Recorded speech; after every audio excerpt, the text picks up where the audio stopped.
దేవుని పిల్లలు ఈ రాత్రికాల సమయంలో దేవుని గ్రంథంలో నుండి అనగా బైబిల్ నుండి కొన్ని మాటలుగా మనం పరిశీలించుకున్నామండి. చేరువచ్చిన వరకు ప్రభునామంలో కార్యక్రమాలండి. గ్రంథంలో నుండి సామెతల గ్రంథము 14వ అధ్యాయము 16వ వచనం వరకు చదువుకున్నామండి. జ్ఞానము గలవాడు భయపడి కీడు నుండి తొలుగును, బుద్ధిహీనుడు విర్రవీగి నిర్భయముగా తిరుగును. జ్ఞానము గలవానికి జ్ఞానము లేని వాడికి పోలికగా దేవుడు యొక్క లేఖన భాగాన్ని మన ముందు ఉంచుతూ వచ్చినాడు. ప్రియమైన దేవుని వారలారా, జ్ఞానం గలవాడంట భయము కలిగి కీడు నుండి తొలగి బిడ్డగా అతను ఉంటాడంట. కీడు నుండి తొలగి భయం కలిగి కీడు నుండి తొలుగుతాడు. ఎవరు ఈ కీడు నుండి తొలగేదంటే జ్ఞానము కలిగిన వాడు. అలాగే జ్ఞానము లేనివాడు బుద్ధిహీనుడు ఏడు ఎలా ఉంటాడంట?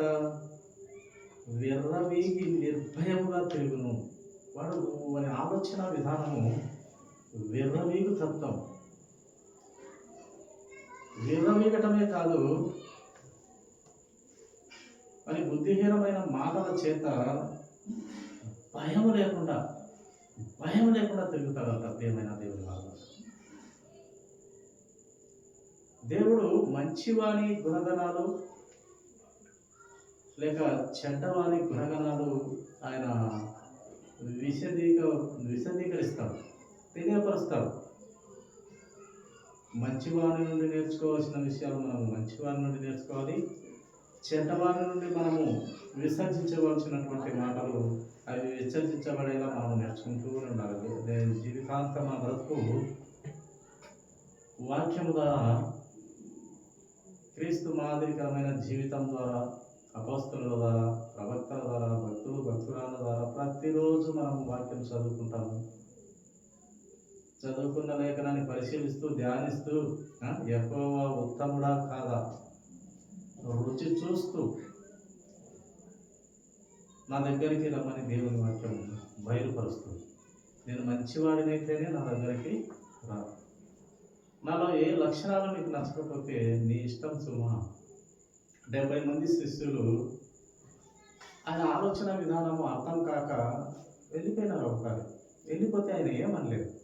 యేసుక్రీస్తు ప్రభువారు ఏమనలేదు.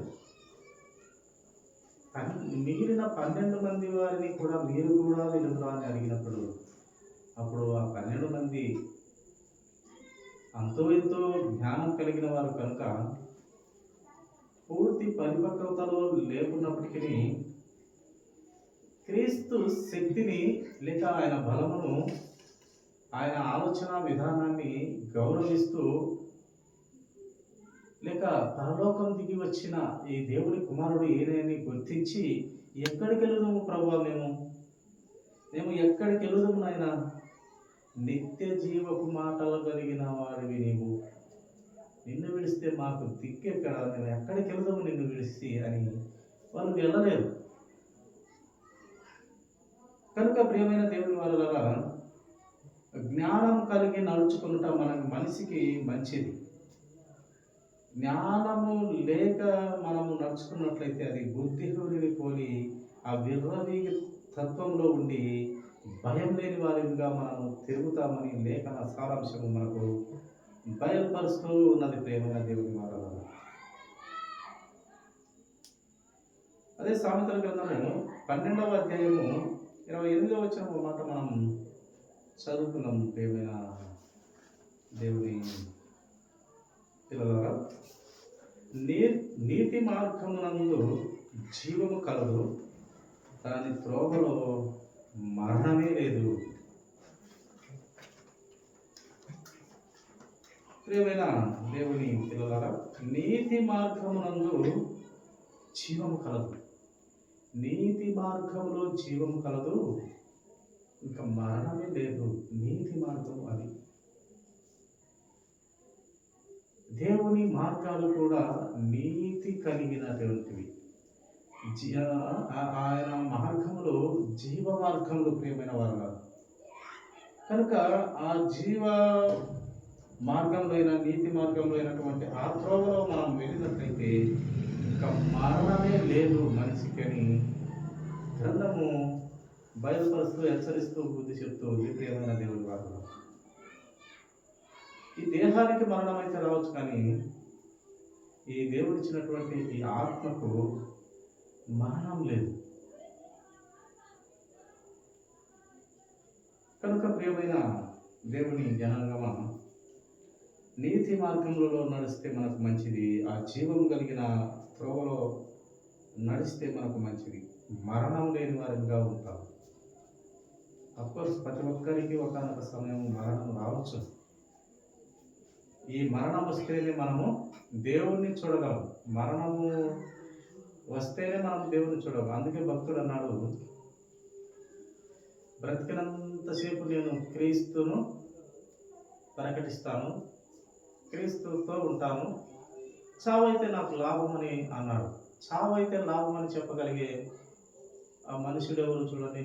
కొసపాలంలో, లేక చివరి జీవితంలో, లేక యాక్సిడెంట్ అయ్యి, లేక ఏదో ఒక అనారోగ్య జీవితము ఇంకా అయిపోతుంది అన్నప్పుడు బ్రతకాలని బంధువులు కానీ, రక్త సంబంధికులు కానీ, స్నేహితులు కానీ, ఎంతో ఇలా చాలామంది ఇంకా జీవితము అనుభవించాలి, ఆ మరణం ఇంకా కాకూడదు, ఇంకా కొన్నాళ్ళు బ్రతకాలని ఎంత ఆశ పడుతూ ఉంటాం. కానీ భక్తుడు అన్నాడు, బ్రతికితే క్రీస్తు, చావైతే నాకు లాభం. బ్రతికినంతసేపు బ్రతికితే క్రీస్తు మాటలు మాట్లాడతాను, నాకు పొరపాటున సావు వస్తే నాకు లాభము. ఎందుకయ్యా నీకు లాభం అంటే, నేను దేవునితో కూడా ఉంటాను, దేవుణ్ణి చూస్తాను అని అధైర్యంతో అన్నటువంటి మాటలు మనము కూడా ధైర్యం వహించి ఇలాంటి మాటల ప్రకారము మనము కూడా అట్టి అడుగుజాడలో నడవగలిగే స్థితిలోకి రావాలని దేవుడు ఈ యొక్క ప్రతి మాటను దేవుడు జీవ గ్రంథంలో అనగా బైబిల్ గ్రంథంలో రాయిస్తూ వచ్చినాడు. ప్రియమైన దేవుని వలన చూడండి, ఇంకా మనము ఈ సామెతల గ్రంథంలో కొన్ని మాటలు ఇంకా పరిశీలించినట్లయితే చూడండి, 10వ అధ్యాయము సామెతలు 17వ వచనము ఒక మాట మనము విందామండి, చదువుకున్నాము.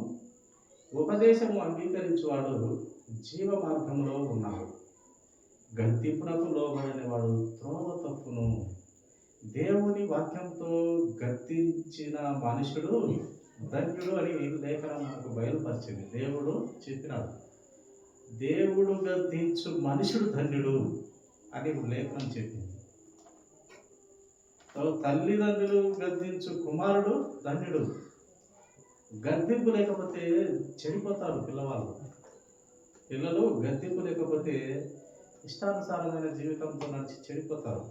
గద్దింపు ముఖ్యం. అదే ఇక్కడ దేవుడు బయలుపరుస్తున్న ఆ ఆలోచన చూడండి, ఉపదేశము అంగీకరించువాడు జీవ మార్గంలో ఉంటాడు.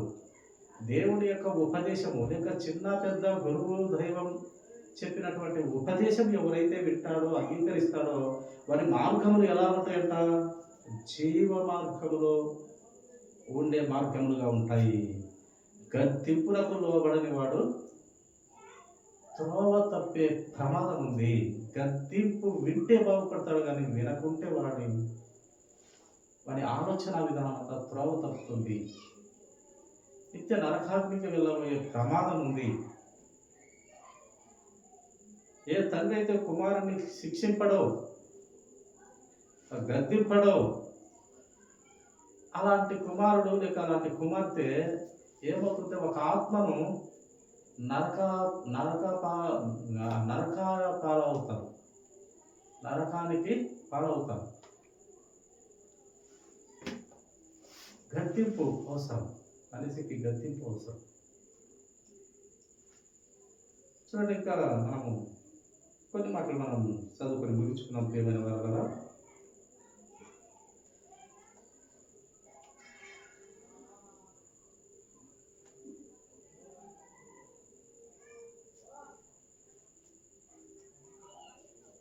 అపోస్తల కార్యంలో 13వ అధ్యాయము 10వ వచనం మాట చదువుకుందామండి.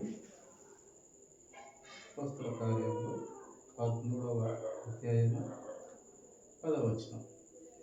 అతని తేరి చూచి సమస్త కపటముతోనూ సమస్త దుర్మార్గముతోనూ నిండినవాడ, అపవాది కుమారుడ, సమస్త నీతికి విరోధి, నీవు ప్రభువు యొక్క తిన్నని మార్గములు చెడగొట్టుట మానవా. అపవాదితో మాట్లాడుతూ చూడండి. ఓ అపవాది, ప్రభువు యొక్క తిన్నని మార్గములు చెడగొట్టుట ఇంకా నువ్వు మానవా. అపవాది వారికి లోకంలో అదే పని. వాడు అపవాది కనుక అపవాది చేష్టలతో సంబంధమైనటువంటి దేవుడి యొక్క తిన్నని మార్గంలో వాడు చెరుపుతూ ఉంటాడు.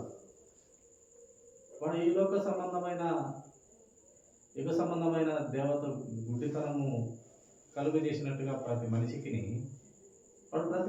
గుడ్డితనాన్ని కలుగజేసి దేవుని ఆ ప్రణాళికను లేక ఉద్దేశాన్ని ఆ ప్రత్యక్షతను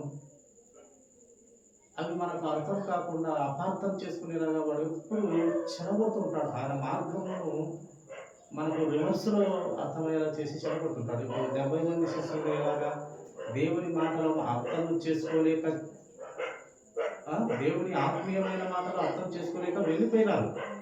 అపవాది చేసిన కార్యం వాళ్ళు దేవుని అర్థం చేసుకోలేక వెళ్ళిపోయినట్టుగా మనం చూస్తాం. అర్థం చేసుకున్న వాళ్ళు 12 మందిగా అక్కడ మిగిలి సృష్టికర్త అయిన దేవుని పాదాల చెంత అనేక విషయములు నేర్చుకొని మరణమైన తర్వాత తిరిగి దేవుని కుమారుడు కనుక ఆయన తిరిగి లేచిన పునరుత్థానమును చూసి ఈ 12 మంది శిష్యులు కూడా పూర్తిగా పరిపక్వత చెంది, అంటే కాయలాంటి దశ నుండి పండు కాయలాంటి దశలోకి వచ్చి వాళ్ళు దేవుని కొరకు ప్రాణాలను పెట్టారు. దేవుని కొరకు హతసాక్షులు అయ్యారు. దేవుని కొరకు శూలాలతో కూర్చబడినారు. దేవుని కొరకు సిలువ వేయబడినారు. దేవుని కొరకు తలలు తీసి ఇచ్చినారు. దేవుని కొరకు రంపాలతో కోయబడినారు. దేవుని కొరకు రామతో పట్టబడుతూ వచ్చినారు. ఎందుకు ఇంత శ్రమ, ఎందుకు ఇంత ఇదంటే యేసుక్రీస్తు ప్రభువారు కూడా ఏ తప్పు చేయలేదు, ఏ నేరం చేయలేదు. అయినప్పటికీ ఆయన శ్రమ అనుభవించి, ఆ శ్రమ అనుభవించడం ద్వారా ఏం నేర్చుకున్నాడయ్యా యేసుక్రీస్తు ప్రభువారు అంటే, ఆయన మనకు మాదిరి పెట్టి వివేకము నేర్చుకున్నాడు, నిబద్ధత నేర్చుకున్నాడు, తగ్గింపు గుణం నేర్చుకున్నాడు.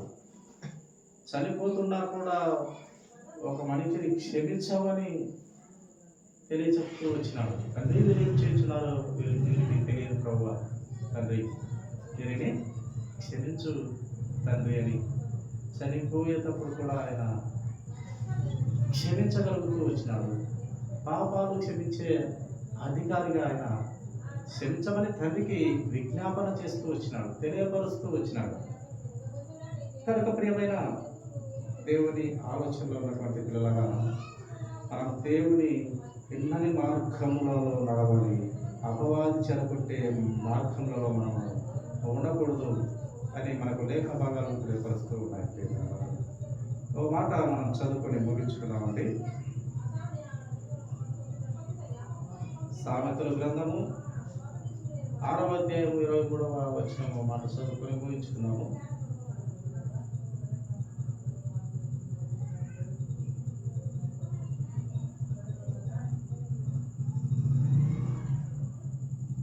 సామెతల గ్రంథము 6వ అధ్యాయము 23వ వచనం మనం చదువుకొని ముగించుకున్నామండి.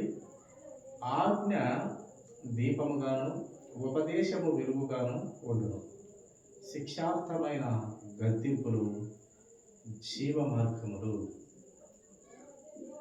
శిక్షార్థమైన గద్దింపులు అంట జీవ మార్గములు. ప్రియమైన దేవుని జనంగా కనుక దేవుని ఆజ్ఞ ఏంటంటే దీపము. దేవుని ఆజ్ఞ దీపము, ఉపదేశము వెలుగు. దేవుడు ఉపదేశం ఇచ్చినటువంటి మాట వెలుగైన దేవుడు ఆయన. ఆయన ఆజ్ఞ దీపము, ఆయన ఉపదేశము వెలుగు. ఆయన శిక్షిస్తే లేక ఆయన గద్దిస్తే అది జీవ మార్గములు మనకు. ఆయన శిక్షిస్తే గద్దిస్తే మనకు జీవం.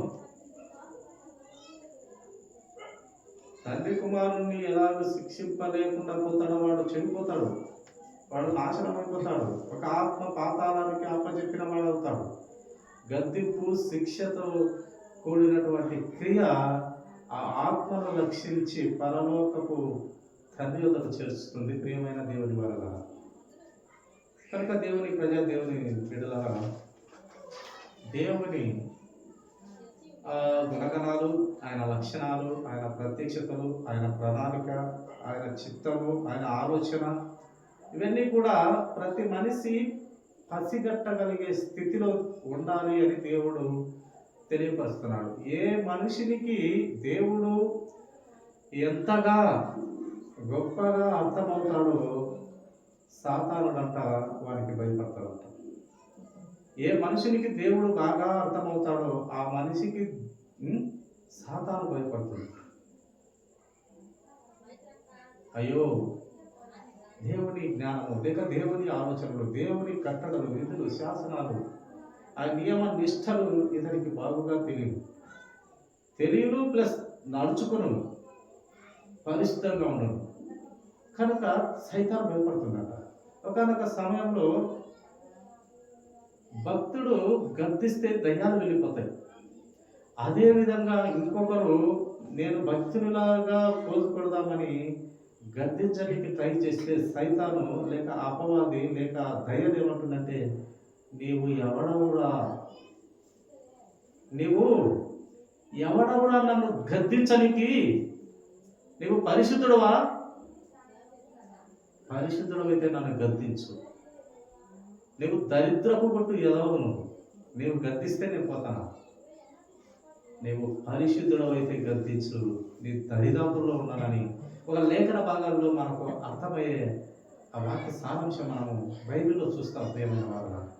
కనుక చదవడము, వినడము, చెప్పడమే కాదు, దాని ప్రకారంగా నడుచుకోగలిగిన బిడ్డలుగా పరిశుద్ధులుగా ఉన్నప్పుడే సాతానుగాడు భయపడతాడు, అపవాది భయపడుతుంది, దయ్యములు కూడా భయపడి వణుకుచున్నాయి.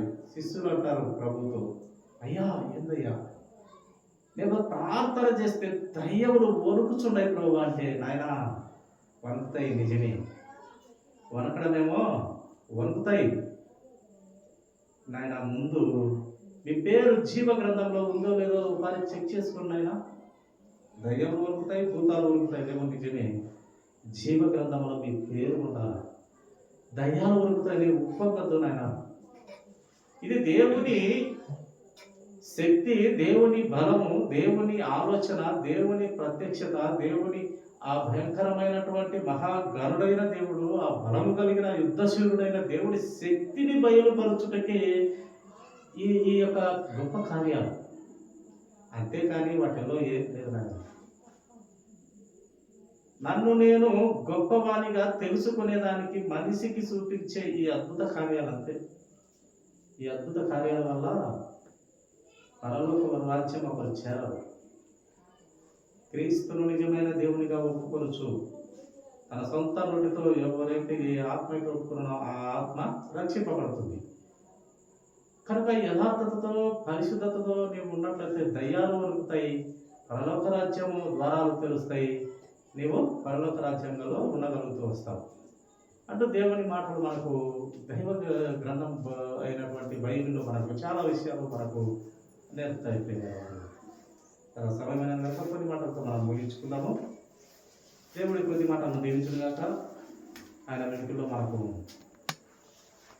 ఆయన జ్ఞానము, బుద్ధి, వివేచన మనకు దయచేయగాక. చిన్న ప్రార్థన చేస్తున్నాము. పరిస్థితులు స్తోత్రాలు